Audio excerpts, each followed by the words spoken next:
हैदराबाद के कुकटपल्ली में ideal company में गैस कटर फटने से एक शख्स हलाक हो गया, दूसरा शदीद जख्मी हो गया, जबकि स्क्रैप को मसम्मार करने का काम हो रहा था।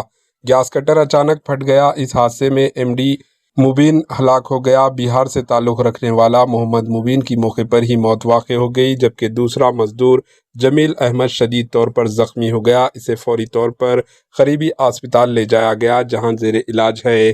पुलिस ने बताया कि दोनों मुतासरीन रियासत बिहार से आए थे। पुलिस ने वाक़े का मुकदमा दर्ज करके तफ्तीश शुरू कर दी।